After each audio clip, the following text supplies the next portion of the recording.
I'm really happy to do this. And I want to give you a little bit of background and tell you why I do what I do. And then hopefully see how it might help you frame what you do and come across just a little bit better. How many of you, go ahead and show of hands, how many of you have ever been on a date? Show of hands. Okay. How many of you have ever been on a job interview? Okay. And how many of you have ever been a kid? Anybody ever been a kid? Okay. So there are a lot of things that you already know intuitively, but you just don't translate it into video. Now, I've been on video for close to 3 decades, and I've done all kinds of things. I've done recorded training, um, stuff that I cringe about when I look back at what I used to do. And then I've been on the National Association of Broadcasters convention as an official host for like 3 or 4 years in Las Vegas. And I even hosted their virtual convention this year. I host conventions regularly for another company here in Central Florida about every other month. And I do an awful lot on video. So with that background, plus my background as a communications major, where I learned a lot about communications, nonverbal communications, that didn't really necessarily apply to video, but now it kind of does. So what I want to tell you about are things that you can do to come across better, more professional, more likable, more believable when you're on camera. And I'm also going to tell you some of the reasons why you look bad, you sound bad, certain things don't come across good. And it can be on a subconscious level, and it just uh, reduces your credibility just slightly. Now, as leaders in Rotary or anybody leading a meeting on video, it always helps if you start at the higher level. And then if you do a few things wrong, well, people are more forgiving. But if you sound terrible right up front and you look terrible right up front, you're already really low on the ladder. And now your presentation has to be fantastic for you to get built back up in people's thought process. This presentation actually came out of something that I did that I had no idea COVID was coming. I had no idea Zoom meetings were going to explode. What I did was I've been on camera, as I said, for about 3 decades. And in the past year and a half, I wrote a book, and it's called Great on Camera. Now, I wrote Great on Camera to help people who are presenters, who are in business, who need to do presentation or training videos about their business, be better on camera. And it happened to come out in April. And I'm like, this is unbelievable. So I did an 8-minute tips and tricks video about how to be better on Zoom. And that was just kind of, hey, here's how to be better on Zoom. By the way, I wrote a book, Great on Camera. Go to greatoncamera.com. So it was just my way to promote what I was doing. And I put it out on Facebook and a couple other places. Well, USA Today picked it up because they were just dying for information about how to be better on Zoom meetings, because Zoom meetings, as you know, have exploded and everybody wants to be better on Zoom. So right now, even if you go to Google and you Google Zoom Larry Becker, that video shows up. So you can watch that video and see the little tips and tricks in 8 minutes. That's pretty much what I cover in this presentation as well. But there's also a little behind the scenes and tips and tricks, and you're welcome to ask any questions. And if after all this wraps up and you go, man, I really need to improve my lighting, I need to get a better mic, I need to do certain things to make my video presentation better for my clients, for, outside Rotary, for meetings and interaction that you're having, I'm more than happy to help you. And as a fellow Rotarian, I'm super happy to help you for nothing. I'm not going to charge you for this. I just want to help my fellow Rotarians. Shoot me an email. My email address is larry@lbecker.com. So, and I'll try and remember to say that again at the end, larry@lbecker.com. All right. So a couple of the things that you want to consider when you're starting out on camera. The first thing is web cameras are terrible. Built-in web cameras in computers are terrible. Webcams inside smartphones are a little bit better. Right now, I am using actually a pretty high-end DSLR camera hooked up through my computer using some special software. And if you're interested in that, I could help you do it. Not everybody has to do that. But let me point this out. When you're using just a plain old webcam, the webcam has a wide angle lens. They just do. And as a result, you're automatically going to look worse than you deserve. It starts us out looking bad. Wide angle lenses. Think of a fisheye lens and how a fisheye lens distorts and makes us look rounder and more balloony than we deserve. Well, that's what wide angle cameras do. And so I've coached some people through improving with just one little addition of software. And this works on Macs and on PCs, but you add a little bit of software and then you can put your camera a little further away. And then you actually digitally zoom in on your face more. So if you get really close to a wide angle lens, you get round and distorted. You get back from that wide angle lens, you are undistorted, but you're too small. And so you use this software, a number of pieces of software, and you can zoom in and now you look normal. And the reason that I look more normal on this video image right now is because I have a higher end camera that's further away. It's probably 5 feet away from me right now. And it allows me to look less round and distorted. Next thing that you need to understand is the camera position is really important. Remember when I asked you if you were ever a kid? Here's what I remember about being a kid. Everybody was taller than me. I always looked up at everybody. They're always looking down on me. And when they're looking down on me, I feel smaller and lesser. Now, this is a psychological thing. We all grew up with this. So think about this. If your camera is down on the desk in front of you and looking up, you have all kinds of bad things going on mentally, potentially with your audience. Now, granted, everybody gets it. We're on a Zoom call. I'm not going to set up special high-end studio lighting and cameras. Fine, but you can do a little bit to look a lot better. And one of the things that you want to do is get your camera up to eye level. Now, if you think about it, when you're eye to eye, when you're making direct eye contact with somebody, you have their attention and they have yours. And you're making a much better connection by looking directly into the camera at eye level than looking down. You're not getting the nasal exam. You're not getting the under chin amplified. I hate this. I hate this. I don't do anything in profile. I don't like that about me. But I know that about me and I don't like it. The whole reason that I've even grown this much of the fuzz on my face is just to hide. Yeah. So I do everything I can to try and be at a better position, but that direct eye contact, man, that is so important. And I asked you about going into a job interview or on a date. When you're on a date or in a job interview, you're making direct eye contact. You have credibility. If you're in a job interview and you're saying, yeah, I was thinking about that when I worked at my last job, you look distracted. You don't look credible. You don't look involved or engaged. And when you're making direct eye contact with the camera and it's eye level contact, you're on the same level as your audience. They're on the same level as you. You're not looking down at them. They're not looking up at you. Now, one that's a little bit better, but still not great, is the camera being up high. We see this a lot on beauty vloggers and selfies from the millennials these days. They put the camera up high and shoot down low at themselves. And it's a little bit better. It's more flattering to the face. But again, now you're the person being looked down upon. You're the little kid. The other person is in that position of authority. So the way to be on par with your audience is just try and be straight eye level. Now, the next thing you need to think about is lighting. Lots of things can go bad with lighting.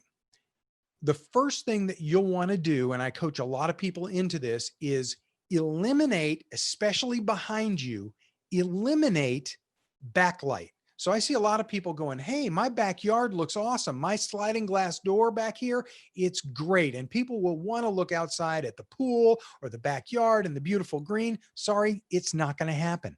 They can't see it. The problem is cameras can see a range of light, and there's like this huge range of light, but cameras can see this much at once. They can see this really bright stuff. They can see the really dark stuff. They can see the stuff in the middle.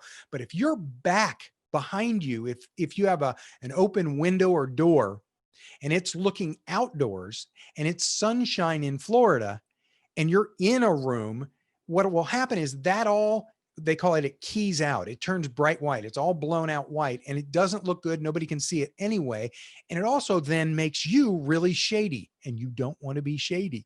So you want to make sure that the backlight is not super bright. So get in an environment where you can control your light. Now I'm in my office right now. Right there is a set of blinds to an outdoor view. I love the view. I live in Florida. I love my view. I always shut those blinds because if I have light coming in, certainly during the 4 o'clock, 5 o'clock hour, the light comes in, hits the side of my face. It's way too bright. And I've got an example of that I'm going to show you real shortly. But I want to get back to the lighting that you can control and what you're looking for. What you want to do is have brighter light really close to the camera and slightly off to the side. And if you can, because of your setup, if you can have your brighter light just off to the side of the camera, either side or both sides, and slightly up, that's the best, because light coming down like this, and I have some studio lights set up in my office, but I've got a light up there and a light up there, and they're pointing down at me this way, and it lights my face evenly. And the reason that that's good is now I don't have a really dark shadow on one side. It's really easy for me to set it up. I look evenly lit on both sides, and you can see into my eye sockets. Now, maybe you go, well, it's really great in my kitchen. My kitchen's nice and bright. That's where I want to go. The problem is if your kitchen overhead light are those can lights and they're shining straight down, now all of a sudden you've got these dark circles, and you get the raccoon look where you've got the dark eyes. And so what you want to do is have even lighting on your face. Now, I am also old. I am self-conscious of my old. I've worn contacts since I was 18. So every single day of my life, since I was 18, I put in my contact lenses like this. I push my thumb on the bottom of my eye socket. As a result of that, I have these, and probably my age too, I have these patches under my eyes, these bags under my eyes. I don't like it. It's not something that I want to show off. So I have found a slight cure for that. Let me show you what I do. I've got a little light like this, and I turned it off for you. This little light is really inexpensive on Amazon, and I put it on the desk in front of me, and you see there's a couple of things going on. You see these bags under my eyes? See those? You're supposed to nod. Let me know. Yeah, okay. So you see the bags under my eyes. What I do is I turn on this light down here, and it kind of lights up the bottom of my face a little bit, not a lot. I don't want to go crazy. Okay. So just a little bit. And then I look directly at the camera, and I found another thing that takes away these bags under my eyes is if I smile. And I love to smile on camera because it increases your credibility, it increases your likability, and it reduces the bags under my eyes. All right. Next up, I want to talk to you about audio. Audio is critical. You do not need a podcasting microphone. I happen to have a microphone like this because I've done podcasts for a bunch of years. But all you need is a microphone that is not the one built into your computer. The one built into your computer, even the one built into your phone, is not great. Now, the phone ones are getting better, but anything that's at a little bit of a distance from you, excuse me, you get room echo, and you get a little bit of a distant sound. And I can tell you that in the years that I have been on video and created video, 30 years I've been doing this, the most important aspect of video is good audio, because people will put up with a little bit dark or a little bit hard to see if they can hear what you're saying, if they can understand what you're communicating. So the most important thing is audio. Now, it doesn't have to be expensive. And I've actually got a little microphone here that I can show you. This microphone is really great because it's a lapel microphone, so I can clip it on my shirt. You can clip it on a shirt, blouse, up near the top, somewhere within this distance of your mouth. Okay. So you clip it up there. It's got a little capsule. So it's got 3 feet of cord and then a little capsule. And on that capsule, there's a flip switch. And the flip switch says off/smartphone. So if you plug this into a smartphone, you leave it in that off position because the smartphone will understand and power the microphone automatically.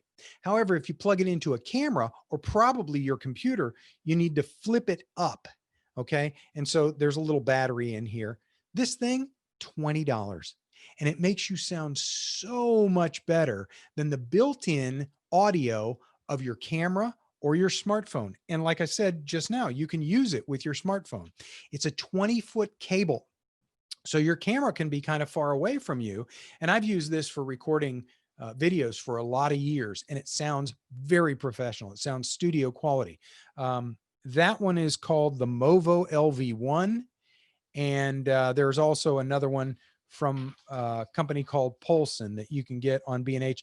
This is the kind of stuff where you go, Larry, don't bore me with that. I'll just send you an email. My email address is larry@lbecker.com. So if you want to know about, hey, what was that little $20 mic? Can you send me a link? Happy to do it.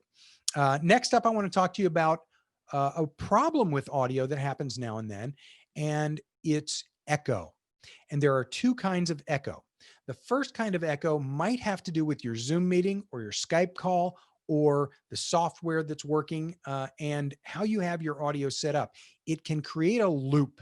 So you've got audio coming out of your computer, and then the audio coming out of your computer gets picked up by your microphone and fed back into the computer. And that's where you get that scream or feedback. If you've got that kind of thing, most of the time, and the good news is Zoom can handle that. Zoom knows how to cancel it out. So it's fine. But there are some meetings, video meetings you might do, and you've got that as a problem. So the cure is you plug in headphones, and the headphones will cause that feedback loop to go away. The other possibility is you can have a kind of echo called room echo.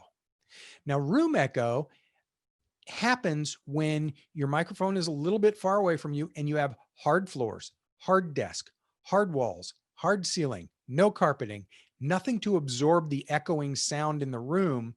And it's amplified. This problem is amplified if the microphone that you're using is not a lapel or a lavalier mic or a boom mic like I'm using right now. If the mic is farther away from you, then the problem is amplified because your sound has to go over to the microphone and it's bouncing off everything hard on the way. So you get that room echo. It's a hollow sound, and the quality reduction in sound can be a problem to having you heard. You want to be heard. You're trying to conduct a meeting. You're trying to be heard. And if you're distant, echoey, if your sound is a problem, that can be cured with that $20 microphone. You may need an adapter. The adapters, I think, are $8 or $9. You may need an adapter for your computer if you don't have an audio jack directly into your computer, but that kind of thing will be a little bit better.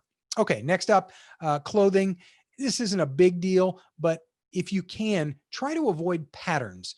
The problem with tight patterns like checks and really thin stripes is they do this interference thing with your camera, and it kind of makes you look vibraty, and it can be distracting and take people away from your actual message. Now, this next thing, and I told you I was going to show you some pictures. I've got a couple pictures here. This next thing has to do with what most of us have to put up with, and that is our webcams try to do something called auto exposure. And most webcams don't have software control over the exposure. Now, I've got a camera set up, so I've got control over my exposure, and it's not going to be too bright, too dark, that kind of thing. So I've got my lighting set up, I've got my camera set up. My camera doesn't make me look too red or too orange or too blue or anything like that. So I've got more camera control. But with a webcam, you don't have those kinds of controls. So what you have to do is you have to inflict environmental changes to make the webcam, to force it to make you look good. Let me show you what I'm talking about. I'm going to start off with a picture that is as bad as you can look on camera. And that is this picture. Okay. This is as bad as I can look. I've got my outside window shades open. So you see the side of my face is really bright. They call it blown out. That really bright blown out look is coming from outdoors. Then I have uneven light hitting all over on my face here. I've got a shine on my forehead. There's another problem. So let me tell you a little bit of a problem that happens with shine. When you have a shine like this, it looks a little bit like you're sweating. Not a lot. It's just a little subconscious thing. Nobody looks at an image like that. Nobody looks at you shiny and says, "Oh, they're shiny. They must be sweating, and therefore they're not telling the truth, and therefore they're not trustworthy." And we don't make these conscious connections, but subconsciously we do. If you see somebody that acts nervous when they're talking, that seems nervous, that looks sweaty, then you subconsciously go, "I'm not exactly sure I trust this person. I don't know why, but they look a little untrustworthy." And it's because of that shiny. Okay. And it's unfortunately because of what cameras do to us. They make us shiny. So let me show you my cure. This, and I'm going to show you that. Can you read that? I don't use cover girl makeup. I use cover man. I'm kidding. There's no such thing as cover man. That's my label maker. But what I do is I put on a little bit of that powder just to knock down the shine. And I even have a little shine coming back right now. So I probably should put on some more powder. But the thing that you want to do is eliminate the shine any way you can. And I use just a little bit of powder. And trust me, as a guy who growing up, my dad never wore makeup. My mom wore makeup. It took a little bit of a mental jump for me to start wearing makeup. I just went into Walgreens and I said, "Can I have some foundation powder that matches this?" And they said, "Yeah, here's what you need." And I got it and walked away. That's easy enough. Okay. So back to that really bad picture. There's more stuff going on here. You remember I told you don't want the camera low? You're looking at my nose right here. You're looking at the part of my chin I hate. You are also, I guess, if I'm having a doctor meeting with my ENT, this would be appropriate. But other than that, I don't want you looking up my nose like this. I don't like my eyes being in the shade like this. That is a bad picture. The other thing that I have going on here is something I call balloon head. I've got the big round balloon head because I've got a wide angle lens and I'm really close to it.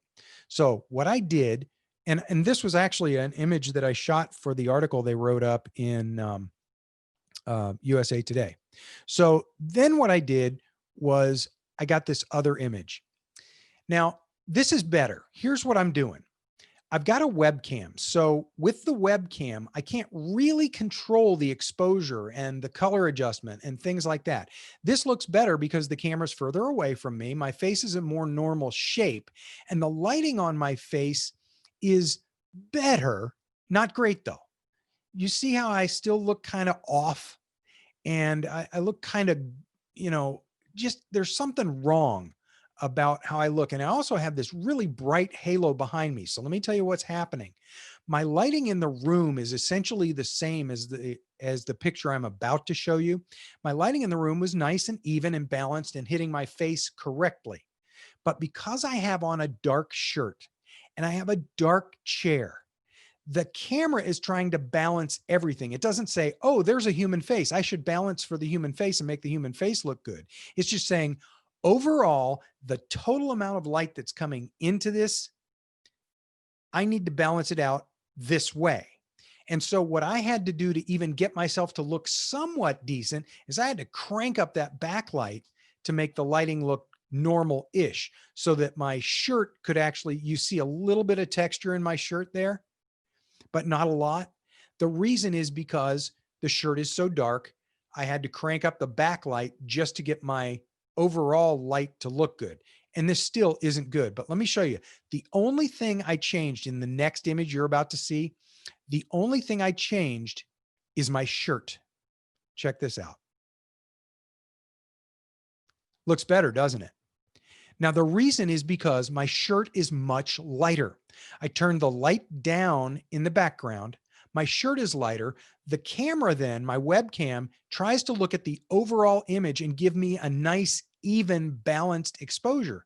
And because my shirt is nice and bright in this case, my skin tones look more normal. My exposure overall looks more normal. The background behind me looks more normal. So that's the difference. So let me show you the bad one again. That's the bad one. And then just changed shirts, and I end up with this. So you can do that with your own webcam. What you can do is just grab a few shirts, just hold it in front of you, set up your lighting the best you can in your environment, then hold a shirt in front of you. Does this look better? Does this look better? And I do that sometimes. And notice I'm wearing a lighter colored shirt because I want kind of a balance in the exposure in the room. That's pretty much what I have for you. There are a couple other little tips. One final tip that I want to wrap up with is there's something in cameras that actually mechanically somehow reduces the amount of smile you think you are giving off. And if you want to be likable on camera, if you want to be approachable, if you want to be friendly, if you want to come across as smart, as confident, as really knowing what you're doing, a smile is really important. So good audio, eye contact with that camera at eye level, and a smile, you're going to be better than 99% of the people out there doing Zoom meetings. I watch TV reporters reporting from their home, and they've got the up the nose shot and the stuff too close to the camera. They don't know.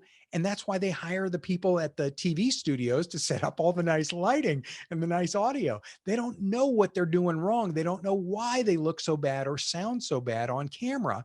And there are a lot of things that you can do. But the main thing is you need to smile.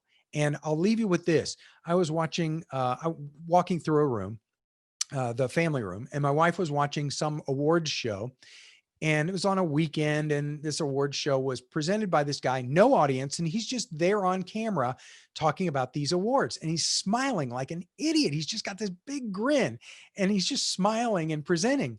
And I'm like, man, what is he smiling about? My wife goes, what are you talking about? She was engaged with the presentation, with the awards show, with whatever. But there was a big smile on this guy.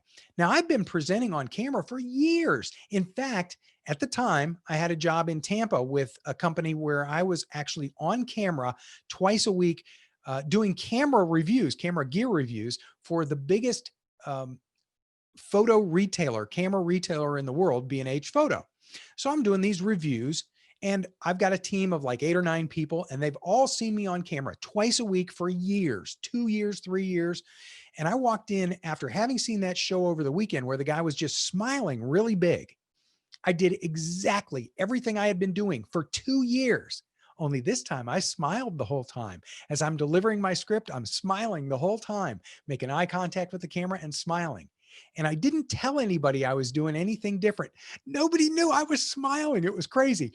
But my team goes, man, you are so much better on camera today.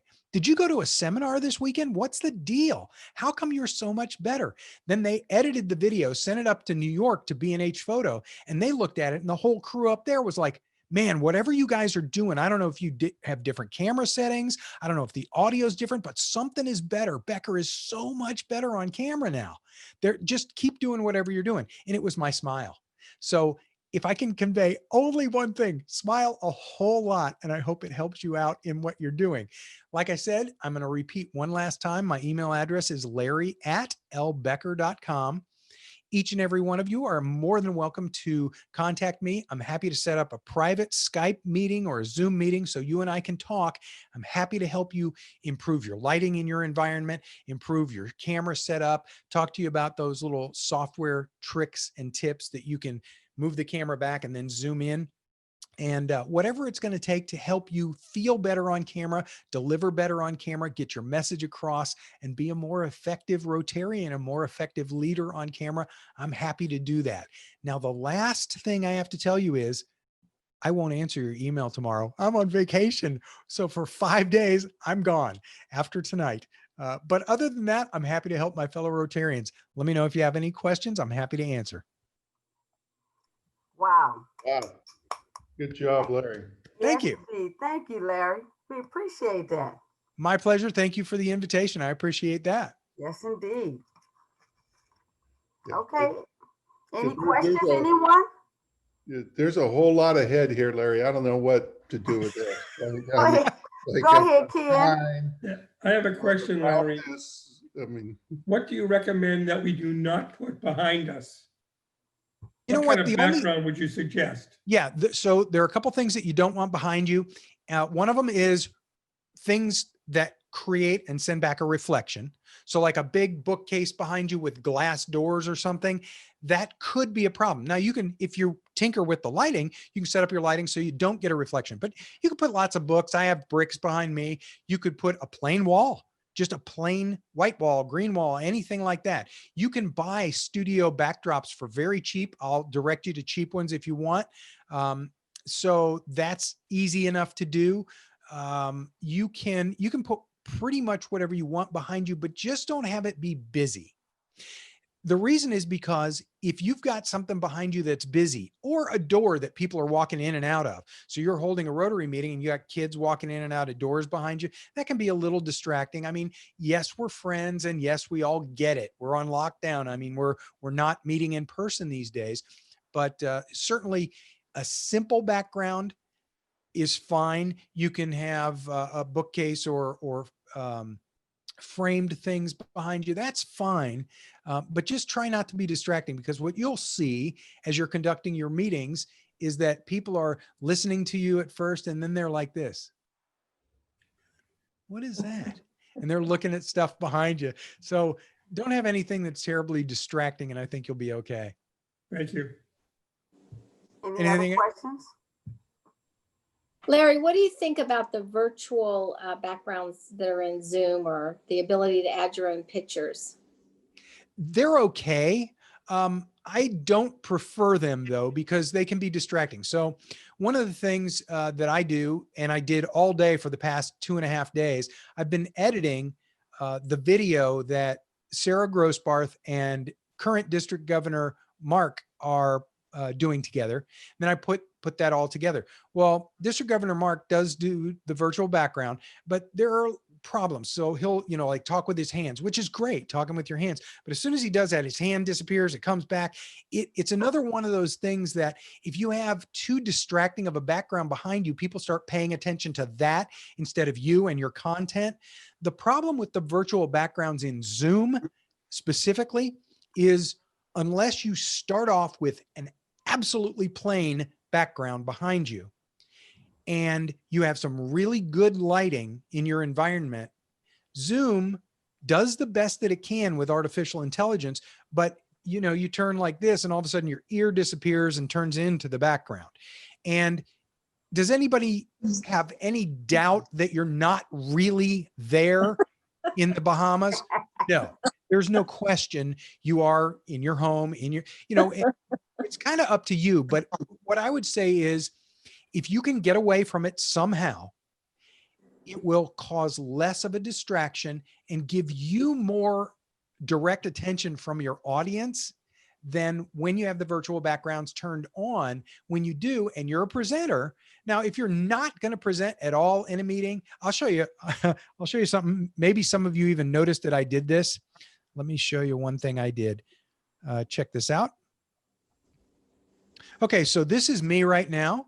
This is a video of me. It's a 2-minute long video that plays in a constant loop of me paying attention and smiling a little bit in my current office environment. Now, what's cool about this is right now, as I'm speaking, I'm taking a drink of water. Here's my little water bottle. Okay. Right now I'm scratching my nose.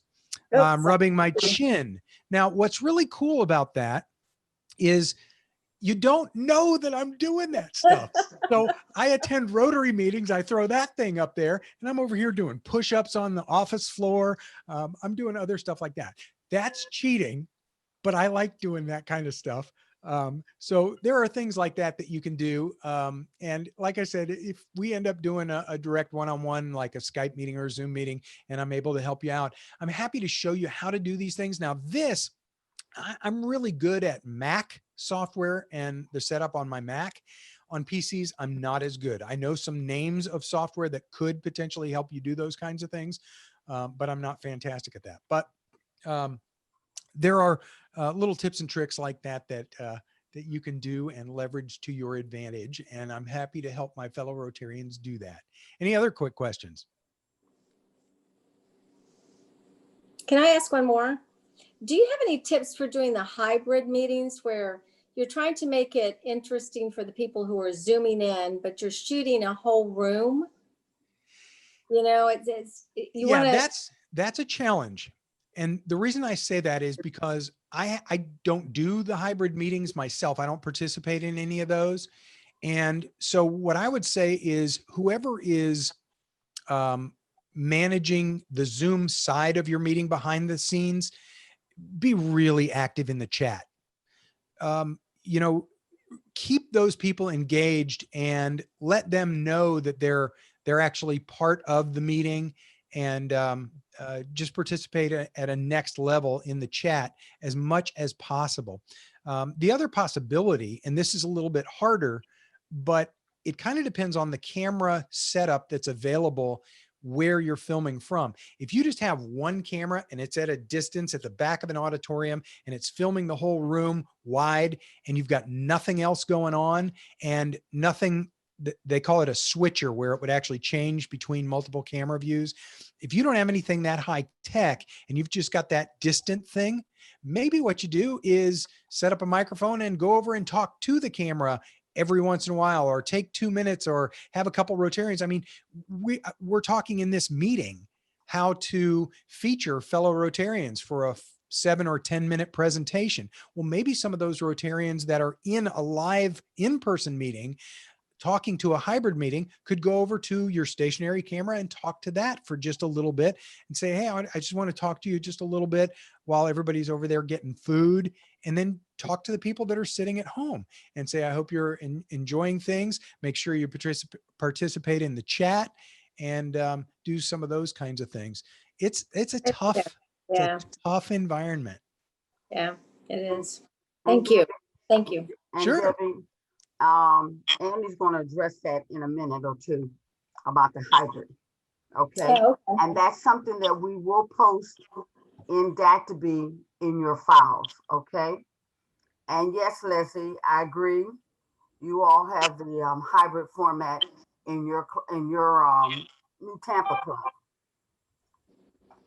So I mean, some clubs in our district are doing the hybrid, which is fantastic, but we're going to address that in a high Okay. second. But Larry, thank you so much.